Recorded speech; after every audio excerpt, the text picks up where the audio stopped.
Olá pessoal, tudo bem? Meu nome é Emerson. Nesse meu canal eu faço vídeos falando sobre investimento, falando sobre Bitcoin, que agora é Bitcoin, tá? E criptomoedas. E também, geralmente eu faço algumas análises técnicas e análises mais fundamentalistas em relação ao Bitcoin. E principalmente quando eu faço uma análise de gráfica, que nem vai ser o vídeo de hoje, eu passo uma pincelada, tá, sobre toda a análise de sentimento envolvendo o Bitcoin, tá? Claro que a análise de sentimento ela envolve mais o curto prazo, beleza? E outra coisa, se você, né, quer investir comigo, tá? E acompanhar meus vídeos, eu fiz um vídeo anterior, é o vídeo anterior a esse, que eu mostro a você como a gente pode investir em criptomoedas e obter uma renda passiva, tá? A partir, né, de outras criptomoedas que tem rendimento, tá? Aí eu coloquei três princípios, que é renda passiva, né? A moeda tem que ter pelo menos um deles, que é renda passiva ou reserva de valor, que no caso é o Bitcoin, e a reserva de oportunidade que eu mostrei para vocês ali, que eu escolhi a DAI e pode ser qualquer outro tipo de criptomoeda, no caso um stablecoin, de preferência ali um stablecoin lastreada em dólar, beleza? Então esse vídeo de hoje, tá, eu começo falando aqui sobre os twitters do Plan B, tá, que ele é eu acredito que ele seja um pseudônimo, tá, de alguém que seja uma grande baleia de Bitcoin, né? E anteriormente, tá, ele postou em um de seus Twitter, ele postou aqui que os valores que o Bitcoin, né, os fechamentos do mês para cada, né, valor de Bitcoin. Então, ele tinha postado anteriormente, né, que agosto seria acima de 47 mil dólares, setembro acima de 43 mil dólares, e aconteceu, né, aqui ele postou recentemente, já parti lá para esse Twitter mais recente, ele colocou aqui, né, que ele mostrando aqui, de fato, ele acertou, né? Os 47 mil em agosto. E setembro também fechou acima de 43 mil, né? E aqui a ousadia dele é que em outubro, né, o Bitcoin fecha acima de 63 mil dólares, novembro 98 mil dólares e dezembro em 135 mil dólares, tá?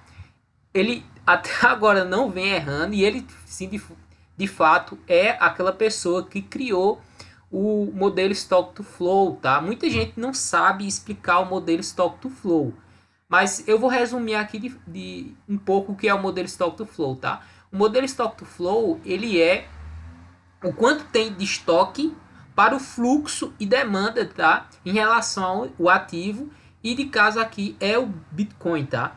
Como o Bitcoin ele tem uma quantidade limitada, ou seja, de 21 milhões de unidades, então por isso que o modelo Stock to Flow ele funciona, ou ele tende a funcionar de forma interessante, tá? Agora preste atenção aqui, tá? Eu não acredito de forma 100% no modelo Stock to Flow pelo seguinte fato, tá? Pelo fato de que se não existir demanda de interesse para o Bitcoin, né? Não, esse modelo não vai funcionar, certo? Mas assim, como todas as pessoas estão acreditando nesse modelo como o principal modelo para o Bitcoin, então muito provavelmente isso tende, né, a se concretizar, beleza? Só que o Plan B ele ainda ele faz outro Twitter, tá? Ele faz o Twitter um pouco mais ousado. É um pouco anterior, tá? Ele diz assim, ó, que daqui para frente os próximos 6 meses serão de ato. Então ele mostra aqui o modelo Stock to Flow atualizado, tá? Esse modelo Stock to Flow ele leva aqui próximo de 300 mil dólares, tá? Essa parte aqui entre, né, 2020 a 2024, que é o próximo halving, tá? Em torno aí de 300 mil dólares. E ele diz aqui, ó, que os próximos 3 meses agora serão, né? Os próximos 6 meses serão de alta, beleza? Eu achei bem interessante esse Twitter e eu trouxe ele aqui para vocês.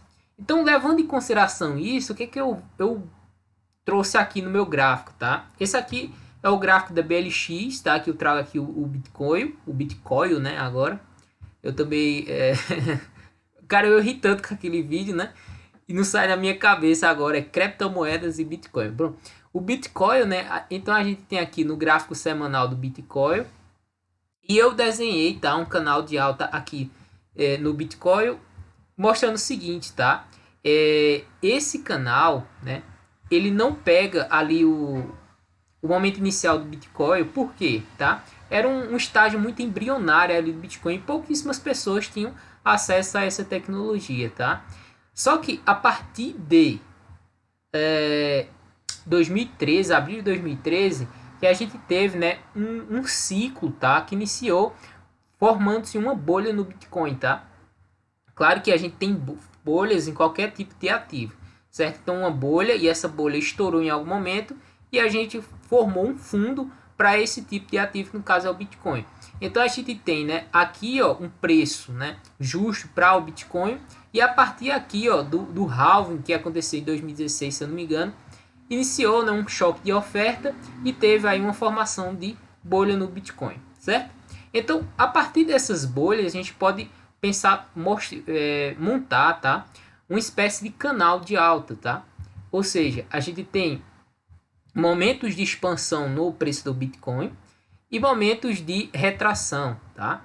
É aqueles momentos que as pessoas pensam que o Bitcoin ele provavelmente vai morrer, tá? E aquela mesma história que os bancos centrais e etc que vão destruir o Bitcoin e ele não serve para nada além de que o dólar e o euro e o real já fazem essas mesmas funções, o que está errado, tá? Em outros vídeos já expliquei isso para você que o Bitcoin ele é superior em várias características em relação ao real, em relação ao dólar, em relação ao euro, principalmente por ele ser deflacionário, ter uma quantidade limitada de moedas, tá?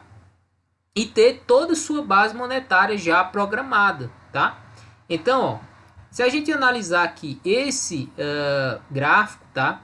E pegando os topos e os fundos, né? Então a gente teve, né, aquela grande acumulação aqui formando uma espécie de cunha ascendente. Se a gente pegar e traçar aqui, ó, ou um triângulo simétrico, né? Se a gente traçar esses fundos aqui, a gente teria uma espécie de triângulo simétrico. Porém, eu preferi traçar essas duas retas dessa forma aqui. Certo? Aí o Bitcoin finalmente escapuliu dessa reta, né? Ele fez um pullback e iniciou, né, uma nova alta formando. E agora seria uma grande bolha, tá? Porém o halving foi aproximadamente aqui, ó, em maio de 2020. Tivemos um choque de oferta, muita gente procurando, com oferta limitada, a gente teve uma explosão de preço, tá? E nesse momento, o que está acontecendo, tá? No Bitcoin. Eu acredito o seguinte, a gente teve lá um estouro de uma espécie de bolha, tá? No Bitcoin, principalmente a bolha das altcoins, tá? Principalmente as meme coins que tinham-se, né? Muitas, né, se valorizando 100% ao dia, sem utilidade algumas. Eu posso citar, por exemplo, aqui como Dogecoin, como Shiba Inu e etc, que você comprava aquilo, só que aquilo não servia para nada, tá? Então, você tinha uma espécie de bolha das altcoins. Bom, por que eu tracei essas linhas de Elliott aqui, tá? Porque é o seguinte, a gente tinha aqui, ó, uma grande LTB aqui sendo formado depois do estouro das altcoins. E a gente teve uma onda aqui, uma espécie de onda impulsiva no Bitcoin, certo? Então se a gente pensar a partir disso como uma onda impulsiva e a gente ter uma onda 2 fazendo um pullback nessa reta aqui, ó, a gente vai ter a projeção, né, da onda 3 em relação à onda 1, que ela geralmente é 1,6% de Fibonacci em relação à onda 1, essa onda levaria em torno de 100 mil dólares, né? E claro que 100 mil dólares seria uma resistência importante, tá? Porque geralmente as pessoas pensam um número redondo como um número importante, tá? Então poderíamos ter uma lateralização, uma correção no preço e talvez, tá, formar uma nova pernada de alta. Por que eu acredito isso, tá? Eu peguei isso, eu fiz isso também, levando em consideração, tá, os tweets do Plan B, tá? Claro que traçar ondas aqui dizendo o Bitcoin vai para 100 mil dólares visando 3 meses é bem complicado de se fazer, mas como o Plan B tá acertando todos, eu vou seguir, né, a, as previsões dele também. Então a gente tem aí, ele disse que até dezembro teríamos o Bitcoin acima de 135 mil. Eu fui um pouco mais generoso aqui e coloquei um pouco abaixo. Quer dizer, eu fui mais conservador, botei um pouco abaixo em 100 mil dólares, tá? E como ele disse que teria uns 6 meses de alta, então isso, o Bitcoin pode subir todos os meses até por volta de março de 2022, tá? O que seria bem interessante de acontecer, né? O que poderia acontecer com as altcoins também, né? Porém, né, sempre que a gente tem uma queda na dominância do Bitcoin, caso as altcoins comecem a pegar muita dominância, em algum momento isso, né, iria provocar aí um estouro da bolha, beleza? Pronto, feito isso, né, o que a gente vai fazer agora, tá? A gente vai analisar um pouco mais de curto prazo, que é o Bitcoin, né, no par dólar Tether, e eu vou colocar aqui no par diário, certo? Bom, por que que eu tracei uma nova reta aqui considerando lá o fundo do Corona Dump, tá? Pegando, né, esses fundos aqui, ó, 2 e agora 3 top, 4 com Corona Dump. Então, essa reta aqui, ela passa a se tornar bem interessante e bem relevante, né? Formando que isso sim pode se tornar uma linha de tendência futura para o Bitcoin, tá? E perder essa linha pode ser bem prejudicial para a continuidade do movimento de alta, certo? Só que, além disso, tá? A gente pode ver o seguinte, um rompimento, tá?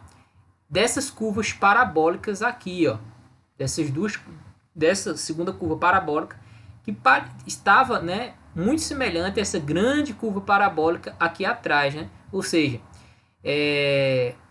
após o rompimento, né, dessa curva parabólica, a gente teve um alto explosivo de preço e a gente está nesse momento, né, fazendo de fato o rompimento não só dessa curva parabólica que está aqui em amarelo, mas também dessa linha verde aqui, ó, interessante, o preço está exatamente em cima dela, mostrando que esse movimento de alta está muito forte e provavelmente, né, pode dar continuidade a um grande movimento de alta nos próximos meses, como esse mês de outubro, mês de novembro e o mês de dezembro, que geralmente são meses, né, bem positivos para os mercados tradicionais como um todo, certo? Então, olhando isso também, tá? Ou sim, outra coisa também foi essa linha branca que eu coloquei aqui, ó, pegando esses topos, tá?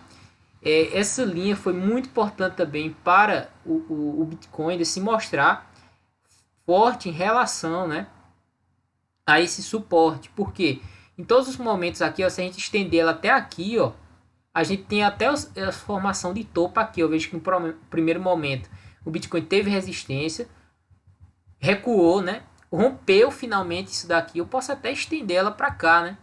Olha só que interessante, né? Pronto, né? Rompeu com tudo e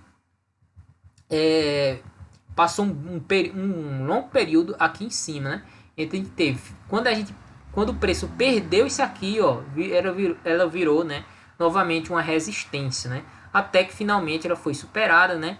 E virou novamente suporte. Então o Bitcoin acima dessa linha, que é aquela que está por volta de 40 mil dólares, é sim, sem dúvida, tá? Sem dúvida alguma, um grande suporte para o nosso querido Bitcoin. Bitcoin, né? Então vamos lá. Deixa eu dar um salve aqui. Vamos fechar. Agora a gente vai um pouco mais para o curto prazo, beleza? O curto prazo, tá? Deixa esse site aqui atualizar. Eu vou mostrar uma coisa interessante aqui para vocês, tá? Vamos lá.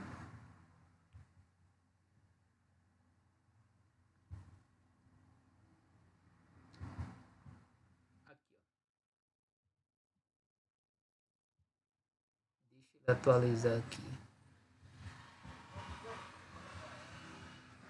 Só um segundo, tá?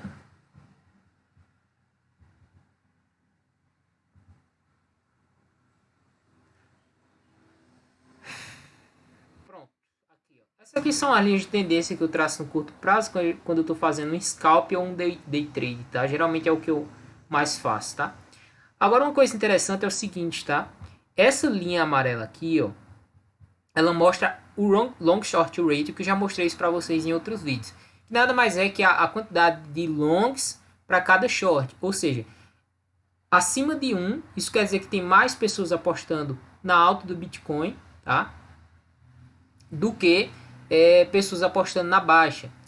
E quando esse indicador está abaixo de 1, como esse momento, ou seja, está indicando aqui 0,9, isso quer dizer que tem mais pessoas apostando na queda, ou seja, no short, tá, do Bitcoin, em relação, né, à sua alta.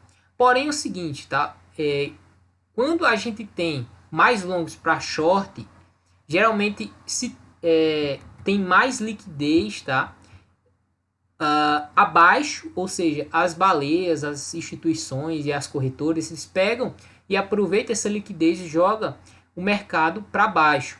Assim como o inverso, tá? Quando se tem mais short do que long, as instituições pegam e jogam o preço para cima, formando um efeito cascata que geralmente é chamado de short squeeze, tá? Eu acredito que é o que aconteceu aqui no Bitcoin também, tá?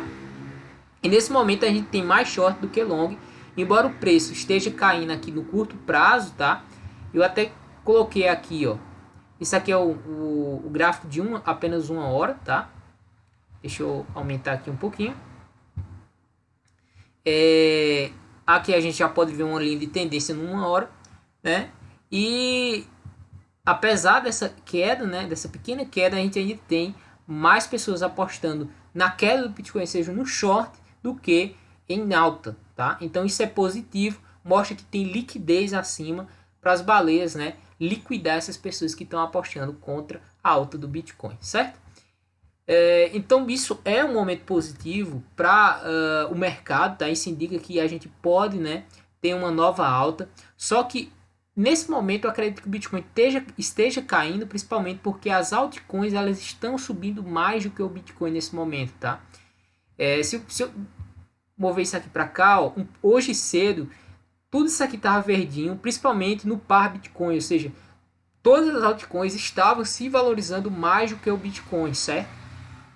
Então, geralmente isso mostra, né, que o mercado está ganancioso e provavelmente pode vir queda à frente. Porém, a queda de agora é pequena e eu acredito que o Bitcoin possa subir mais antes de ter uma correção mais significativa, certo?